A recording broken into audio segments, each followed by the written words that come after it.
Hello friends, എന്ത് മീനാണെന്നുള്ളത് comment ചെയ്യണം കേട്ടോ.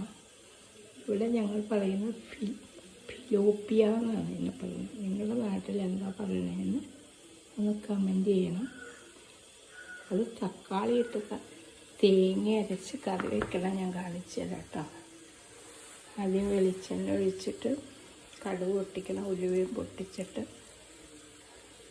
മഞ്ഞൾ, മുളക്, ഉലുവാപ്പൊടി, പിന്നെ ഇതെല്ലാം കൂടി നമ്മളിത് പച്ചമുളക്, ഇഞ്ചി, കുച്ചുള്ളി, തക്കാളി ഒക്കെ കൂടി ഇട്ട് നമ്മൾ വഴറ്റിയെടുക്കണം കേട്ടോ. വഴറ്റിയെടുത്തിട്ട് ആവശ്യത്തിന് വെള്ളം ഒഴിക്കണം. വെള്ളം ഒഴിച്ചിട്ട് അത് തിളച്ച് വരുമ്പോഴത്തേക്ക് നമ്മൾ പുളി ഇട്ട് കൊടുക്കണം.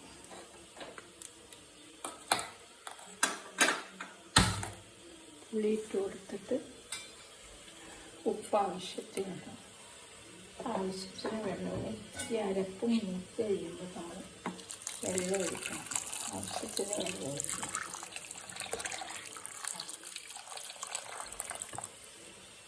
വെള്ളം ഒഴിച്ച് അത് നമ്മൾ ഇതിപ്പോൾ ഞാൻ കുടംപുളിയായിട്ടാണ് ഇടുന്നത്. ആ കുടംപുളി പുളിച്ചതപ്പോൾ വെള്ളമില്ലാട്ടാണ് കുടംപുളി.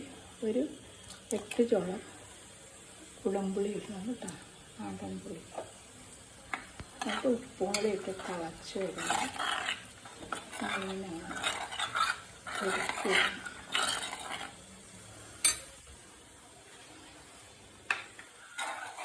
തിളച്ച് കേട്ടോ.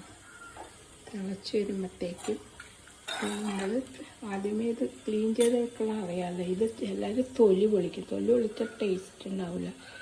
ഇതിപ്പം കല്ലേലിട്ട് തേച്ചെടുത്താണ്, പഴയ സ്റ്റൈല് തേച്ചെടുത്തിട്ട് നല്ലോണം ക്ലീൻ ചെയ്ത് വെള്ളം വന്നിച്ചാണ്. മീൻ തിളച്ച് വരുമ്പോൾ നമ്മൾ ഈ മീനിങ്ങനെ പെരുക്കിയുണ്ടാകും. വേറെ പണിയൊന്നുമില്ല കേട്ടോ. തിളച്ച് കുറുകി വരും. എന്നിട്ട് കുറുകി വരുമ്പോൾ ഇറക്കി നമുക്ക് ഉപയോഗിക്കാം. ഇത് പാല് പിഴിഞ്ഞ് ചിലർ വയ്ക്കും കേട്ടോ. കരിമീൻ വെക്കണ പോലെ വയ്ക്കാറുണ്ട്, പാല് പിഴിഞ്ഞൊക്കെ വയ്ക്കാറുണ്ട്. പക്ഷേ ഇങ്ങനെ വെക്കണത് നല്ല, ഏത് വെത്ത് വെച്ചാലും നല്ലതാണ്. മുളക് ചാറ് രസം ഉണ്ടാവില്ല. തേങ്ങ അരച്ച് പാല് പിഴിഞ്ഞ് കറി വെക്കണമാണ് നല്ല. അങ്ങനെ വയ്ക്കാം. പിന്നെ പാൽ പിഴിഞ്ഞ് തേങ്ങാപ്പാൽ